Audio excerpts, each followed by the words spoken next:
In 1977, a chilling cold gripped Yerevan as the Soviet State Bank fell victim to an impossibly daring $500,000 heist. Investigator Eduard Astshedding, known as the Mage, stood beneath the shattered concrete, staring at the bizarre tools left behind by the intruder. A tiny, ordinary black umbrella lay in the thick plaster dust, its fabric torn, serving as a silent witness to a perfect crime. The absolute silence of the vault was broken only by the flickering light, leaving detectives baffled by the impossible entry through the ceiling.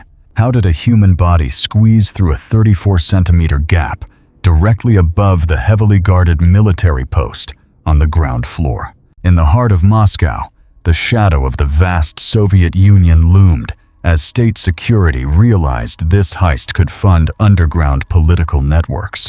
The Soviet leadership, already shaken by recent Moscow bombings, feared a highly organized terrorist faction was operating within the Armenian Republic.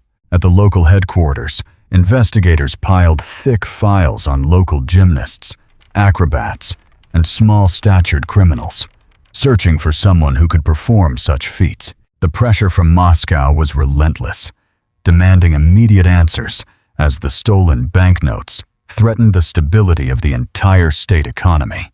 To paralyze the thieves, General Secretary Leonid Brezhnev issued a secret directive to freeze 14 million rubles of the same series. Every savings bank across the USSR received strict orders to immediately detain anyone attempting to exchange a 100-ruble note of Series AI. Panic spread silently among citizens as rumors of counterfeit money distributed in monthly salaries forced police to patrol every street corner. Yet for weeks, not a single note of the stolen currency appeared, leaving the entire investigation frozen in the winter cold. Then, a sudden breakthrough came from thousands of kilometers away in Central Asia, shattering the silence of the cold investigation. In Tashkent, a local bank clerk discovered 24,000 rubles of the forbidden series during a routine evening cash count. Moscow detectives rushed to Uzbekistan, setting up silent ambushes outside every local savings office, waiting for the shadow to return. But the phantom thief was faster, laundering 100,000 rubles within days, before vanishing without leaving a single trace. A month later, a second signal flashed in Moscow, dragging the intense manhunt back to the very heart of the capital. An informant reported suspicious individuals from Armenia spending large sums of cash at the chaotic southern port car market. Two men had bought a luxury vehicle with cash, celebrating their purchase with unbelievable extravagance at a high-end restaurant. They paid with a pristine 100-ruble note from the Forbidden series, leaving investigators certain the suspects were close. Back in Yerevan, the local police systematically interrogated prominent figures in the criminal underworld. But even the thieves were shocked. Yerevan's criminals denied involvement, swearing that no local thief possessed the technical brilliance to pull off such a grand heist. Then, a panic-stricken customer ran out of a savings bank in a southern Moscow district, abandoning 3,000 rubles. He had tried to buy government bonds with the forbidden banknotes, fleeing the moment the teller stepped back to call the police. Witnesses reported the nervous man escaped in a green sedan car, but no one could recall the vehicle's license plate. The Ministry of Internal Affairs ordered an extraordinary dragnet, stopping every green sedan across the entire Moscow region. A vigilant neighborhood officer spotted a green sedan in a courtyard, watching three men climb inside.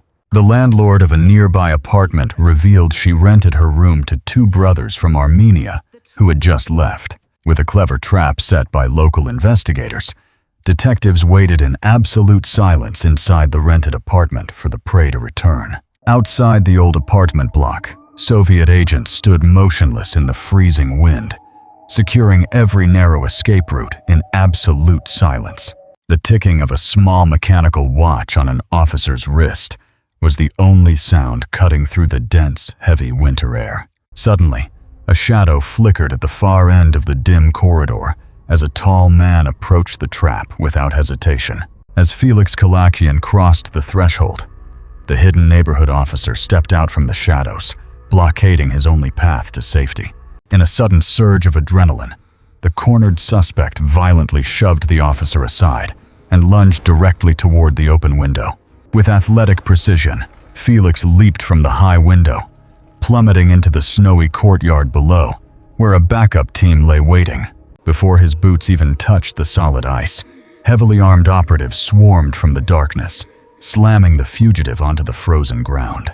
Within minutes, steel handcuffs clamped onto his wrists, ending a 10-month nationwide search that had kept the Soviet state on edge.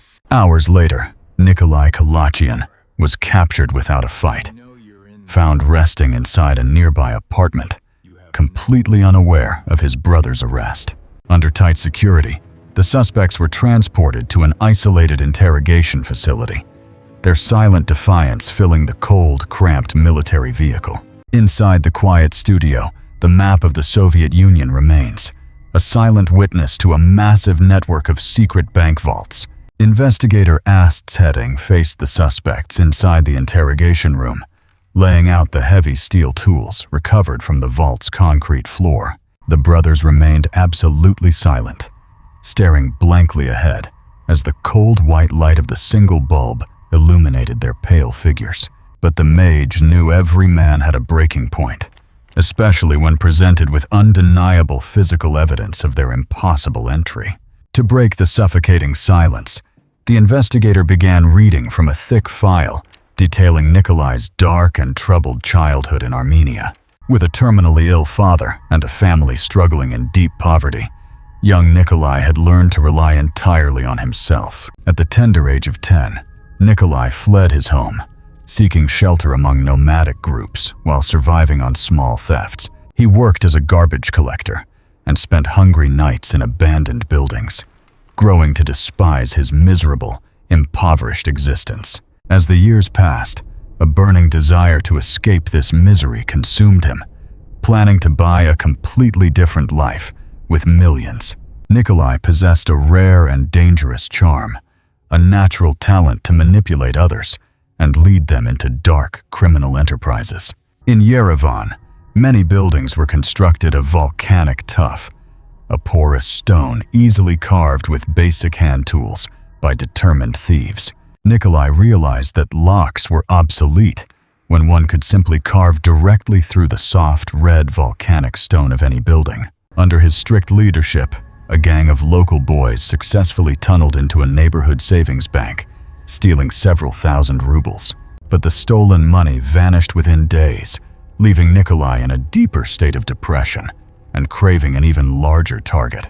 He knew a lifetime of hard labor would never bring the wealth he desired, leading to his ultimate plan to rob the state bank. Nikolai's eyes shifted in the dim light of the interrogation room as he listened to his own past being laid bare. Investigator Ast's heading then turned to Felix, a simple and quiet man who had always struggled to support his young family in Leninakan. Felix lived in crushing poverty, his 2 children shivering in a cold apartment with barely enough bread to survive the harsh winters. Felix often traveled to Yerevan in search of temporary labor, but the meager wages could never lift his family out of misery.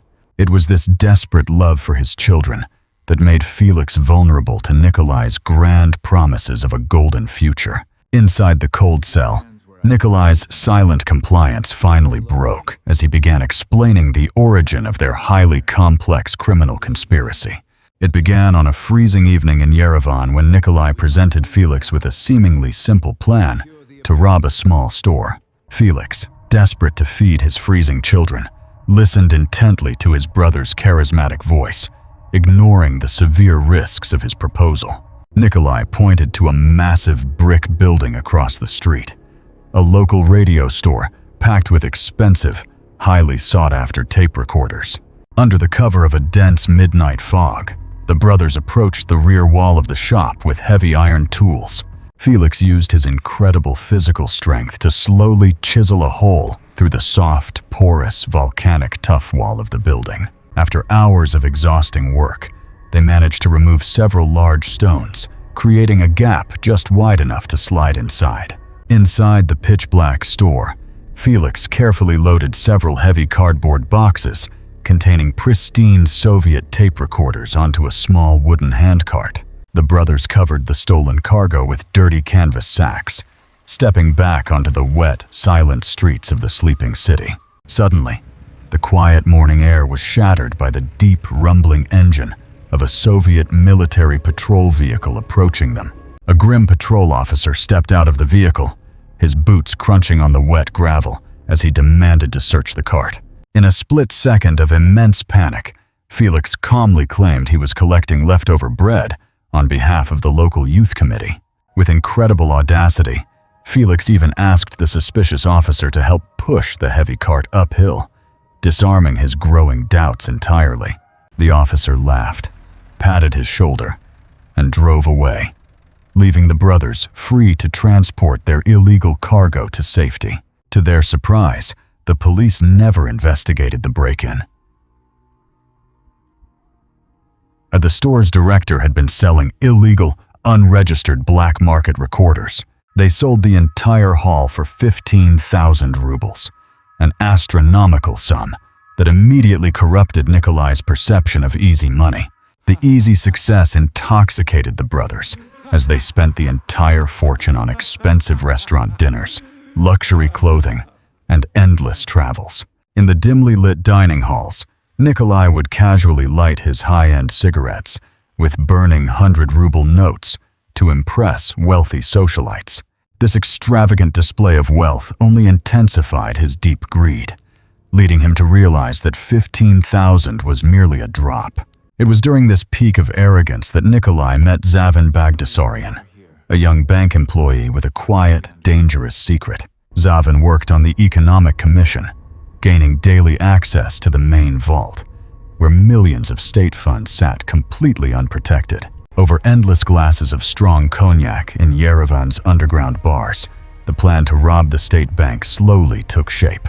Zavin drew crude, secret architectural diagrams on paper napkins, showing the exact layout of the vault beneath the third-floor floorboards.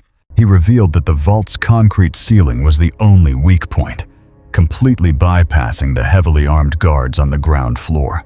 But just weeks before the planned execution, a severe taxi accident left Nikolai bedridden with massive head and chest injuries. Trapped in a sterile hospital bed under tight medical supervision, Nikolai realized he could no longer physically participate in the break-in. Yet his cold, manipulative mind refused to yield, deciding to coordinate the entire operation from his white hospital room instead. Nikolai summoned Felix to his bedside, detailing every tool required to penetrate the thick concrete and extract the state millions. Felix was ordered to purchase a heavy iron rope, hand drills, chisels, steel crowbars, and a simple black rain umbrella. With the checklist complete, Felix stepped out of the hospital, the heavy burden of the impending heist weighing on his shoulders. Under the shadow of a freezing August midnight, Felix carried the heavy canvas sack of tools toward the target, his breath turning to ice. He approached the residential building directly adjacent to the state bank, slipping through the unlocked back door into the pitch-black hallway. Ascending the creaking wooden stairs, Felix made no sound, his muscles tensed with the heavy anticipation of the life-altering crime ahead. Reaching the abandoned attic of the residential block, he located the common brick wall shared directly with the state bank headquarters. Felix extracted a heavy iron chisel, driving it hard into the mortar, expecting to easily breach the partition into the building. But his tool struck dense, impenetrable stone, revealing 3 thick layers of heavy masonry reinforced by thick metal bars within. Realizing this pathway was entirely blocked, a wave of cold panic washed over him as the minutes slipped away in darkness. Determined to succeed, Felix climbed through a narrow skylight, stepping out onto the slippery, metal-sheeted roof of the high building. He crawled along the icy ledge of the roof, peering down into the deep, dark gap separating the 2 massive structures. Suddenly, he noticed a window on the 3rd floor of the bank was missing its iron bars due to ongoing renovations. The window was sealed only with a thin sheet of clear plastic, offering a direct, unguarded entry into the bank's interior. But the distance between the residential roof and the open window was nearly 2 meters, a terrifying leap over a fatal drop. Felix tried to tie a thick, iron-reinforced rope to a ventilation pipe, intending to swing across the dangerous void safely. But the angle was completely wrong, and the rope slipped loose, forcing him to face the reality of a direct, unassisted leap. Standing on the icy edge, Felix closed his eyes, his athletic instincts from years of physical training taking complete control over his fear. With a powerful, desperate launch, he propelled his body into the freezing dark air, flying over the 2-meter drop below. His fingers lunged forward, crashing directly through the thin plastic film and latching onto the hard wooden frame of the bank window. Felix pulled his heavy body through the shattered opening, tumbling quietly onto the dusty concrete floor of the bank's 3rd floor. He stood in absolute darkness, listening intently for any sound of alarm. But the empty building remained dead silent. Consulting Zaven's hand-drawn napkin map, Felix navigated through the labyrinth of corridors to locate the exact room directly above the vault. At the studio, the dark map of the Soviet Union remains, marking the high-security bank vaults that seemed entirely impenetrable from the outside. Entering the targeted room, Felix dropped his heavy sack and knelt on the cold floorboards to find the perfect drilling spot. He assembled the quiet hand drill, placing the sharp steel bit directly onto the wooden floorboards to begin his silent work. Slowly, the metal bit chewed through the soft pine, carving a clean hole and exposing the thick concrete foundation slab underneath. Felix pulled out the heavy steel chisel, driving it systematically into the concrete to chip away the dense material without making a sound. But the thick concrete was incredibly dense, and a single loud impact could alert the armed guards stationed directly below the ceiling. To prevent heavy plaster debris from falling loudly onto the vault floor, Felix devised an incredibly brilliant and simple mechanism. He carefully slid the closed umbrella down through the initial thin pilot hole he had successfully drilled through the entire ceiling slab. Pushing the shaft completely through, Felix deployed the black umbrella, opening its wide fabric cover inside the empty air of the vault. The open umbrella hung directly beneath the hole, ready to catch every single falling piece of crushed stone and cement quietly.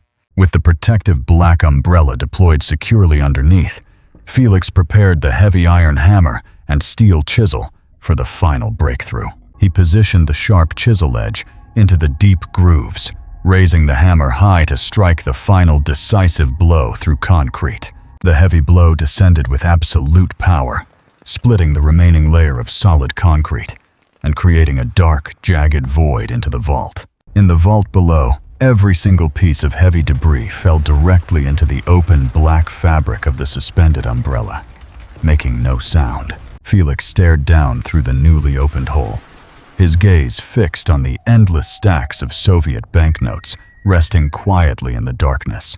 But the opening was incredibly small, measuring a mere 34 centimeters in diameter, posing an impossible physical barrier to any normal man. Felix stripped off his heavy padded winter jacket, exposing his lean, agile torso to the freezing air to minimize his body's width. He raised his left arm high, aligning his shoulder with the narrow gap as he prepared to squeeze his skeletal frame through. Slowly, Felix began to twist his entire body, painstakingly threading his collarbone and torso down through the cold, jagged concrete edges. With a final, painful wriggle, his hips passed through the narrow opening, and his feet touched the solid floor of the vault.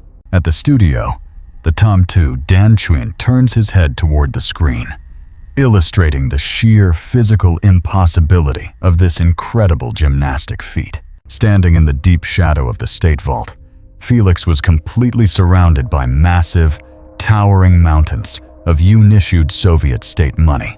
He bypassed the lower denomination notes, focusing his attention solely on the massive bundles of pristine, uncirculated 100-ruble notes in the corner. Felix rapidly loaded the heavy stacks into his dark canvas backpack, the crisp paper rustling in the freezing silence of the vault. The total weight of the cash accumulated in his bag reached nearly 32 kilograms, a staggering physical burden for any single climber. Felix realized he could never climb back through the narrow ceiling gap while carrying the massive heavy load on his shoulders. He tied the thick rope securely to the backpack's straps, planning to pull the heavy fortune up afterward from the third floor. Felix grabbed the hanging rope, preparing to haul his own body back through the impossibly tight concrete hole above him. With phenomenal physical strength, he began pulling his weight upward, his muscles bulging under the extreme, painful physical exertion. Felix slowly squeezed his shoulder and head back through the narrow 34-centimeter gap, crawling into the upper room with absolute exhaustion. Inside the station, investigators stared at the suspects in disbelief as the details of this superhuman physical feat were slowly confessed. Lying on the dirty floorboards, Felix gripped the thick rope tightly, preparing to haul the heavy sack of cash from the vault. He pulled with all his remaining energy, the heavy backpack slowly ascending toward the ceiling hole, like a dark shadow in the vault. The bulky canvas bag jammed against the narrow edge of the concrete opening, threatening to tear and spill the millions below. With a desperate, precise yank, Felix freed the bag, pulling the immense fortune completely through the opening onto the third-floor floorboards. He sat in the complete silence of the room, his chest heaving violently as he rested his head against the heavy canvas sack. But there was no time to waste, as the morning sun would soon expose his incredible break-in to the entire city. Felix strapped the heavy backpack to his shoulders, navigating back toward the window to escape the state bank before dawn.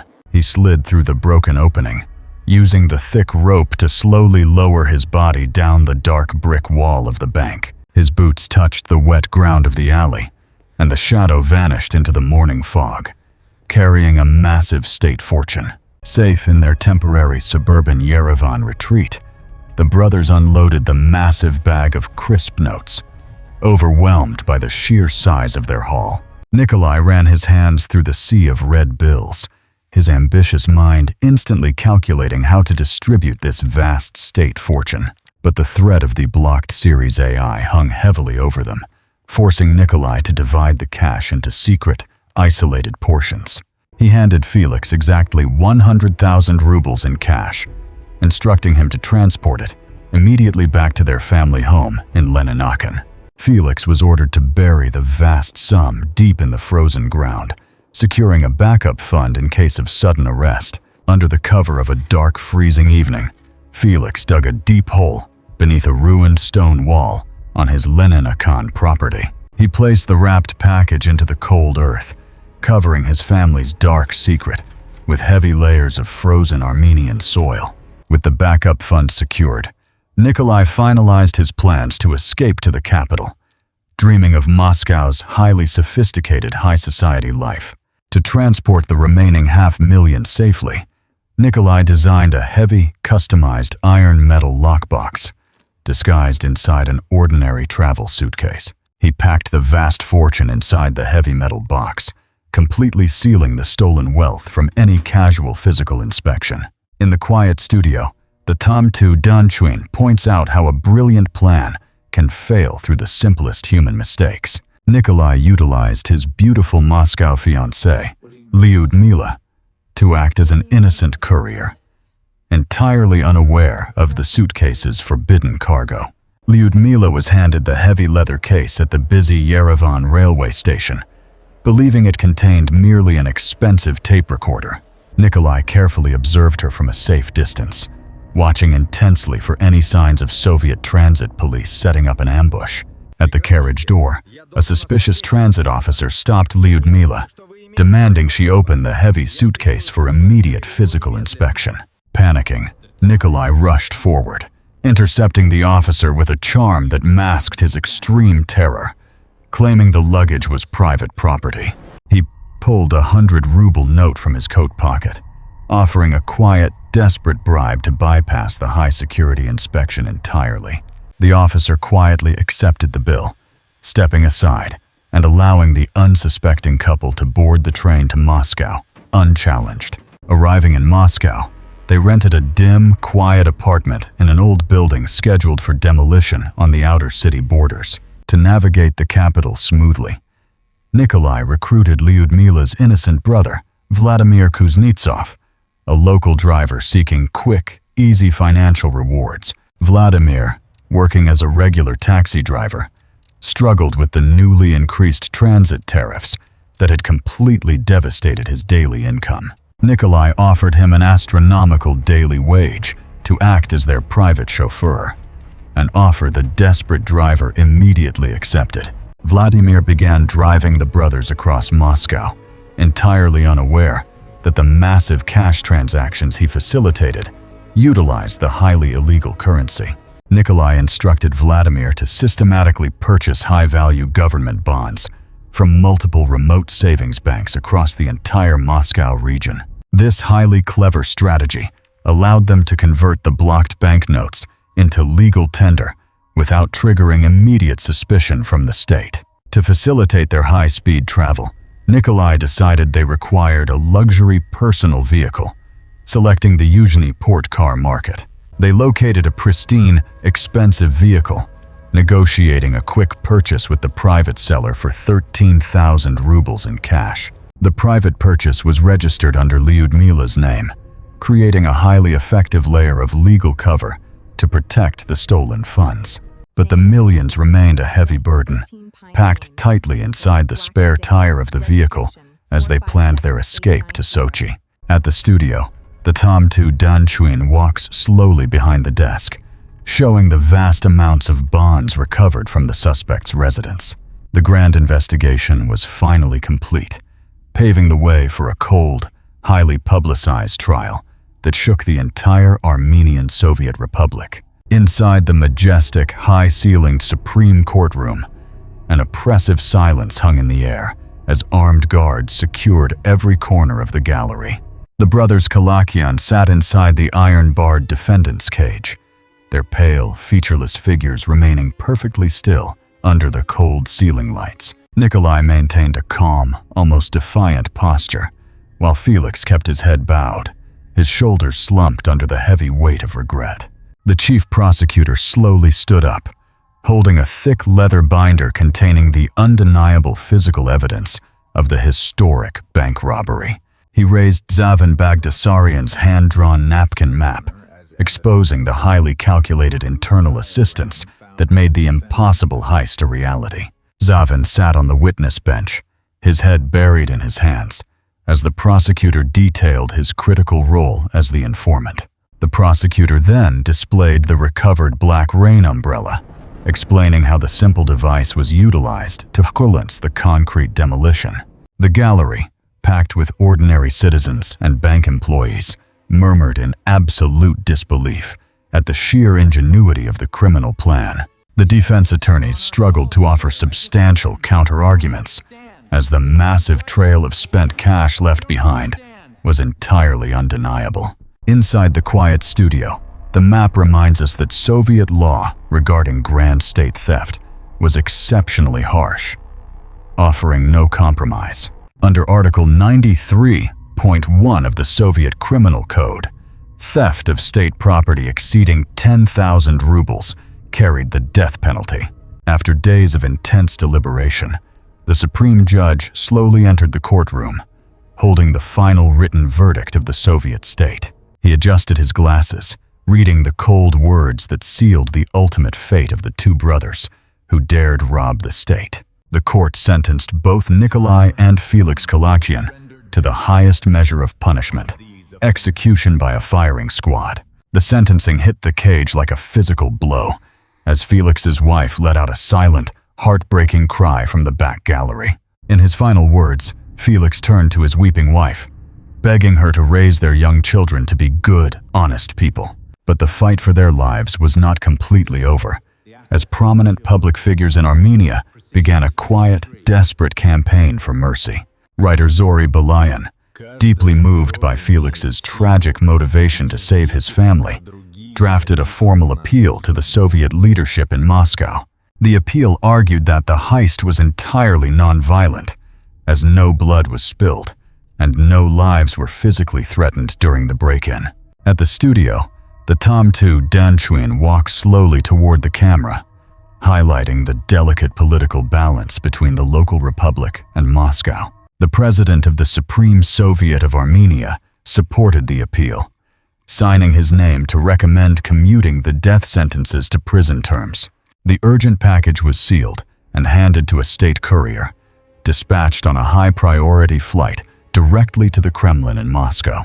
In Moscow, the Presidium of the Supreme Soviet reviewed the unique case, ultimately agreeing to grant the brothers a presidential pardon.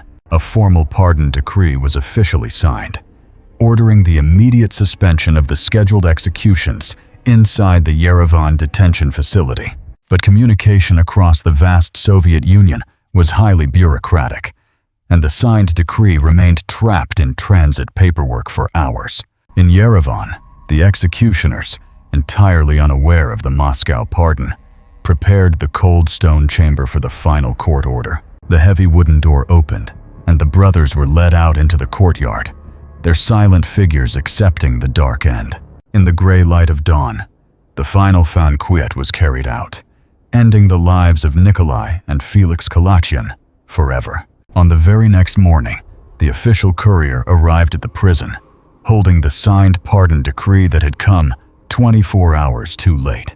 The tragic news of the late pardon shattered the family, leaving a trail of pure devastation across their quiet home in Armenia. Nikolai's elderly mother, already weakened by terminal illness, collapsed upon hearing her beloved son's dark fate, never recovering from the shock. The quiet apartment remained empty and dark, a chilling monument to a family destroyed by an insatiable hunger for easy state wealth.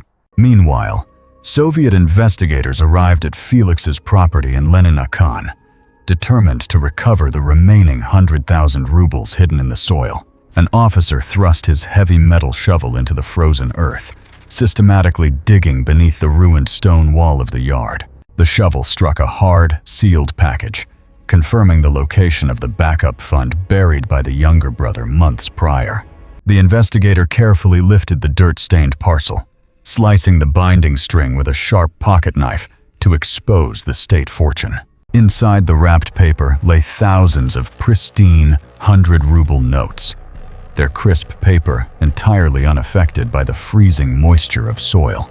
The state seized every single kopeck, leaving Felix's impoverished family with absolutely nothing to survive the harsh winters of Armenia. Under Soviet law, the court ordered the complete confiscation of all family property, stripping them of their meager, hard-earned personal belongings.